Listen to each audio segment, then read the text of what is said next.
비천득 문장의 아름다움 여섯 번째 장 제목은 백합이 시들어갈 때입니다. 부제는 세월, 고통, 아쉬움. 피 선생님의 문장은 청초하고 청신하고 산뜻하고 그렇죠. 그렇지만은 그것만이 인생도 아니고 또 선생님의 글이 모두 그렇게만 되어 있지는 않습니다. 이 장에서는 그것과는 거의 반대된다고 할 수 있는 인생의 슬픔, 아쉬움, 쓸쓸함 그런 것에 관한 문장을 모아본 그러한 장입니다. 머문 듯 가는 것이 세월인 것을 해 쇠자와 달 월자로 된 단어이지만 세월은 흐르는 것으로 우리의 마음에 각인되어 있다. 흐르는 물처럼 쉼 없이 왔다가 가는 세월, 그 세월이 지금 여기 우리 앞에 있다. 내 앞에 있다. 지금 여기의 세월은 순간순간의 이어짐며 순간순간은 하나하나가 모두 금싸라기이다. 순간은 잠시 머물렀다가 반짝하고 사라진다. 금은 변하지 않는 금으로 남지만 세월은 마침내 사라지기에 오히려 보석이다. 옛 사람도 반짝이는 순간을 살았었고 지금 우리도 순간을 살고 있다. 불꽃 같은 순간이다. 실록 같은 순간이다. 이 순간 어느덧 짙어지고 말 것이다. 성숙을 지나 사라질 것이다. 그런 세월이 단 한 문장으로 가슴을 저민다. 머문 듯 가는 것이 세월인 것을. 제 색시가 김장 30번만 담그면 늙고 마는 인생. 이 한 줄만으로도 능히 수필이요 충분히 문학이다. 한 문장 안에 인생이 담겨 있기 때문이다. 젊음의 싱싱함과 함께 늙음의 회한이 한 문장 안에 고스란히 담겼다. 갓 담은 풋풋한 김치가 신 김치가 되고 그것을 다 먹기까지가 한 계절이다. 그 계절이 쌓여 한 인생을 이룬다. 말해 무엇하랴. 나 또한 한때는 왕자였고 공주였거늘. 그때나 지금이나 해는 사과빛 노을 속에 떠오르고 이슬은 진주처럼 곱건만 지금은 그 때가 아니다. 모두가 세월 탓이다. 마음은 소년이라도 몸이 따라주지 않는 탓이다. 몸이 늙어가면서 감수성이 둔해진 탓이다. 그 집을 들어서자 마주친 것은 백합같이 시들어가는 아사코의 얼굴이었다. 선생의 수필 인연은 수필이지만 또한 소설이기도 하다. 짧은 이야기 속에 기나긴 인생을 담고 있는 곱고 애잔한 소설로 읽을 수 있는 글이기도 한 것이다. 그 소설 속에서 스위트피 같은 소녀로 처음 만난 아사코는 10년 후 목련 같은 영양이 되어 있었다. 그러나 다시 10여 년이 지난 다음 그녀는 시들어가는 백합이 되어 있었으니 삶이란 이렇듯 고단하고 애달픈 것이련가. 백합은 그리스도의 비유로서 영원한 꽃이 되었거니와 솔로몬보다 더 영화롭던 그 꽃은 인연에 이르러 애달픈 여인이 되었다. 그러므로 우리는 사랑해야 한다. 아직 스위트피 같은 소녀를, 아직 목련 같은 처녀를, 아직 싱싱한 백합 같은 시절을. 그리워하는데도 한 번 만나고는 못 만나게 되기도 하고 일생을 못 잊으면서도 아니 만나고 살기도 한다. 아사코와 나는 3번 만났다. 3번째는 아니 만났어야 좋았을 것이다. 오는 주말에는 춘천에 가려 한다. 소양강 가을 경치가 아름다울 것이다.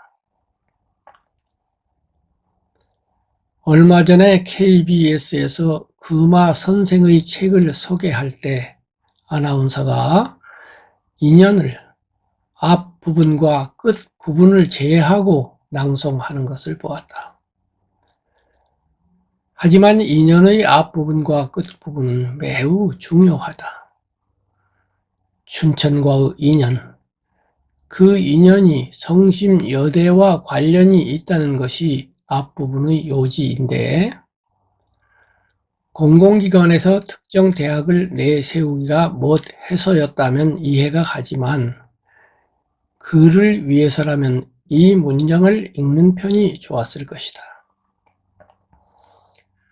선생의 글은 끝에 이르러 처음 시작했던 춘천을 다시 이야기한다. 오는 주말에는 춘천에 가려 한다.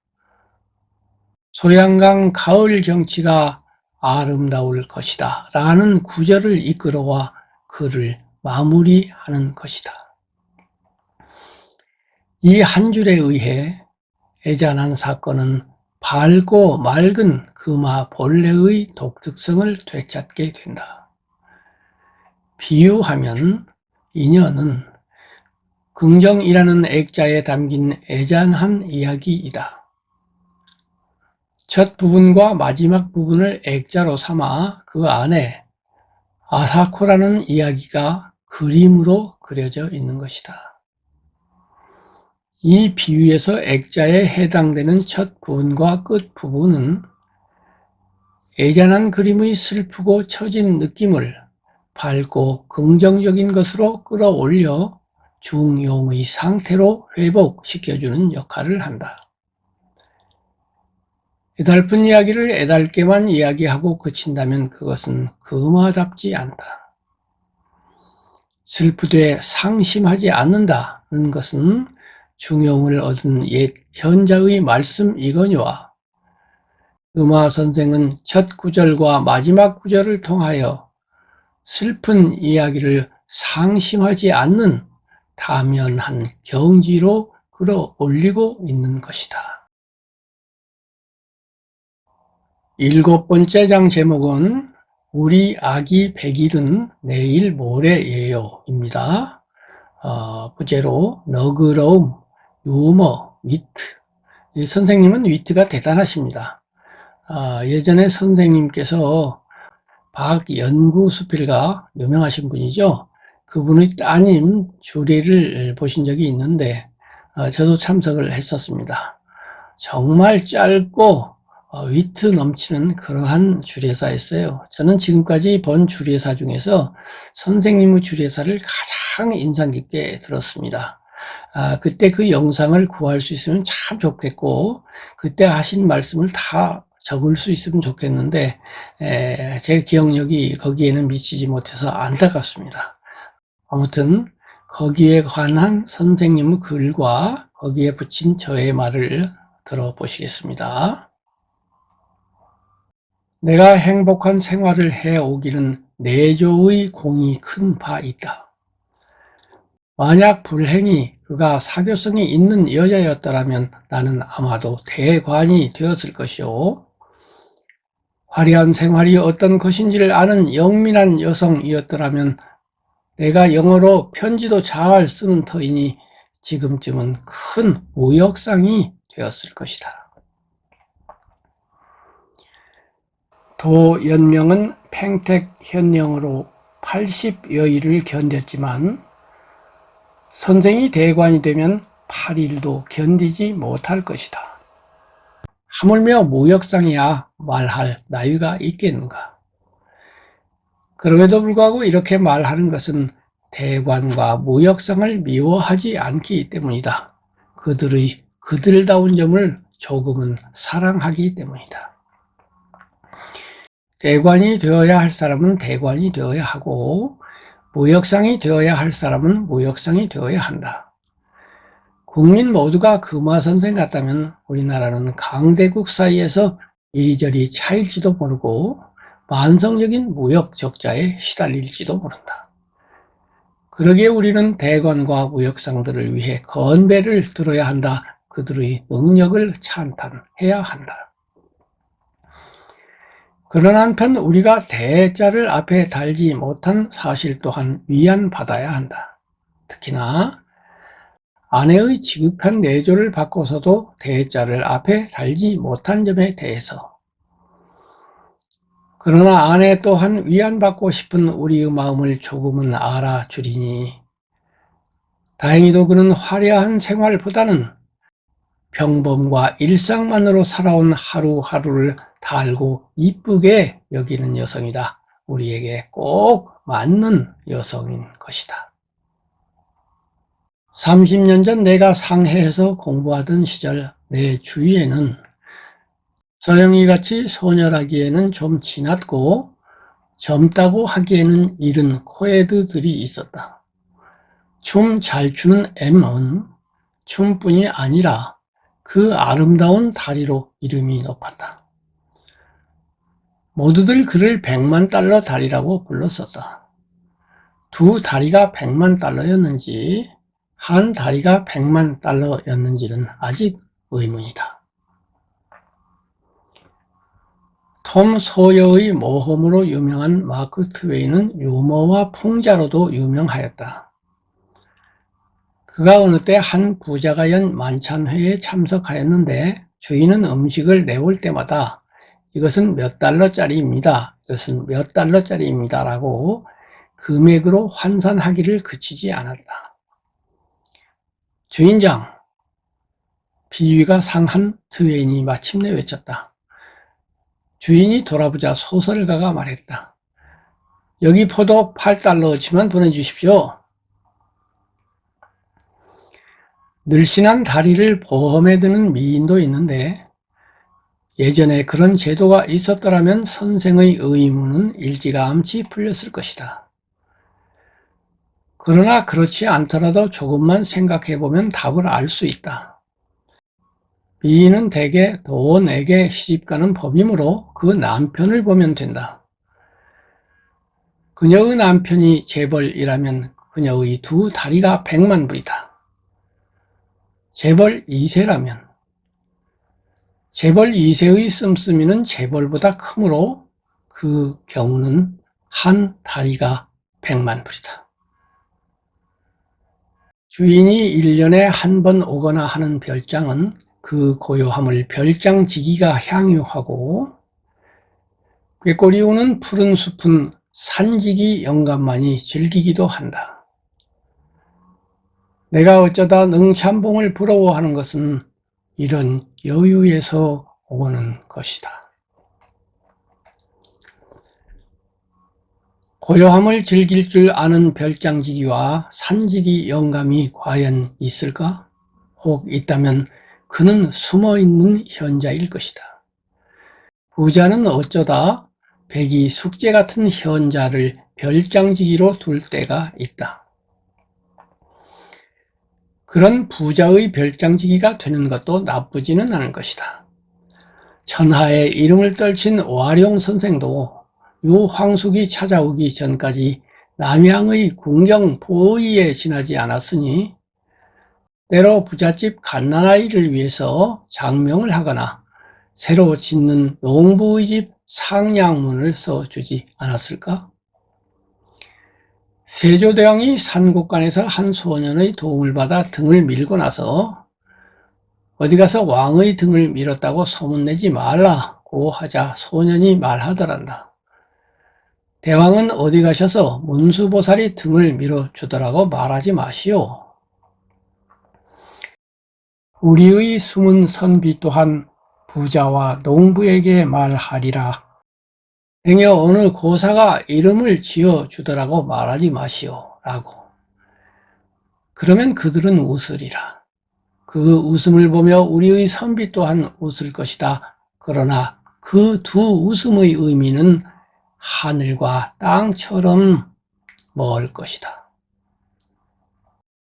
8번째 마지막 장의 제목은 종달새는 푸른 하늘을 꿈꾼다입니다.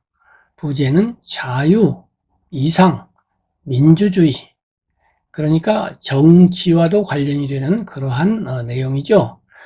선생님은 정치성 있는 글은 거의 쓰시지 않았지만은 민족의 해방이라고 하는 것은 정치를 넘어서는 바가 있지요. 인류애와도 관련이 있지요. 이런 데 대해서는 글을 쓰신 적이 있습니다. 그러한 글들을 모아본 장이 8장입니다.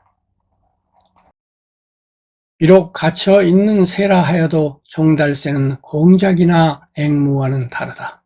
조롱 속의 새라도 종달새는 종달새다. 종달새는 갇혀 있다 하더라도 푸른 숲, 파란 하늘, 여름 보리를 기억하고 있다. 그가 꿈을 꿀 때면 그 배경은 새장이 아니라 언제나 넓은 들판이다. 아침 햇빛이 조롱에 비치면 그는 착각을 하고 문득 날려다가 날개를 파닥거리며 쓰러지기도 한다. 설사 그것이 새장 속에서 태어나 아름다운 들을 모르는 종달이라 하더라도 그의 피 속에는 선조 대대의 자유를 희구하는 정신과 위로 지향하는 강한 본능이 흐르고 있는 것이다. 종달새라고 이름만 붙였을 뿐 한 민족이라면 누구나 느낄 것이다. 우리 자신이 종달새였을 때가 있었음을. 푸른 숲, 파란 하늘을 기억하며 착각을 하고 날려다가 날개를 파닥거리며 쓰러진 선열들이 있었음을. 종달새가 기억하는 여름보리. 한흑구 선생은 종달새 대신 겨울을 이겨내는 보리로서 한민족의 가슴에 용솟음치는 똑같은 심정을 이렇게 말하고 있다. 칼날같이 매서운 바람이 너의 등을 밀고 얼음같이 차디찬 눈이 너의 온몸을 덮어 억눌러도 너는 너의 푸른 생명을 잃지 않았었다. 온 겨울의 어둠과 추위를 다 이겨내고 몸의 아지랑이와 따뜻한 햇볕과 무르익은 장미의 그윽한 향기를 온몸에 지니면서 너 보리는 이제 모든 고초와 비명을 다 마친 듯이 고요히 머리를 숙이고 성자인 양 기도를 드린다. 보리, 너는 항상 순박하고 억세고 참을성 많은 농부들과 함께 이 땅에서 영원히 사라지지 않을 것이다. 그러나 그 보리는 이제 거의 사라졌다. 보리만을 그리는 화가의 그림을 통해서만 볼 수 있게 된 싱싱한 보리. 애국 애족 또한 그 보리처럼 귀해져만 가는 세상이다. 예전 북경엔 이른 새벽이면 고궁박 담에서 조롱을 들고 서 있는 노인들이 있었다. 궁 안에서 오는 새소리를 들려주느라고 서 있는 것이다. 울지 않던 새도 같은 종류의 새소리를 들으면 제 울음을 운다는 것이다. 거기 조롱 속에 종달새가 있었다면 그 울음은 단지 배워서 하는 노래가 아니라 작은 가슴에 뭉쳐있던 분노와 갈망의 노래였을 것이다. 갈망 같은 극단적인 말은 금화 선생의 글에서 찾아보기 어렵다. 혹 있다면 오나 우미를 말하던 선생이 화려함 정도까지 나아갈 뿐이다. 그런데 여기서 선생은 갈망과 함께 분노라는 더욱 극단적인 말까지 쓰고 있다. 그만큼 작은 가슴에 뭉쳐있는 감정은 뜨겁고 컸던 것이다. 1910년생이시니까 선생은 일제가 우리나라를 병탄하던 무렵에 태어나신 것이요. 36 중년 고개라고 하신 선생이니까 1945년에 해방이 되었을 때는 그 중년을 지나던 무렵이었을 것이다. 유소년 시절과 청장년 시절을 모두 일제의 억압 아래 보낸 세대, 그 세대에게 있어 종달새의 자유를 향한 날개짓은 그만큼 더 치열하게 느껴졌으리라. 종달새에게 창공을 가르쳐줄 필요가 없듯이 사람에게 자유를 가르쳐줄 필요는 없다. 배우지 않아도 누구나 다 자유를 원한다. 다만 선각자가 있어 담장 밖에서 울음소리를 내줄 필요는 있을 것이다. 이제는 독립한 우리나라, 그러나 아직도 남북으로 나뉜 한 민족이다. 도산과 백범은 지금도 어디에선가 조롱을 들고 종달새 소리를 들려주고 있다. 깨어나라 한민족. 그 조롱 속의 종달새는 이렇게 울고 있다.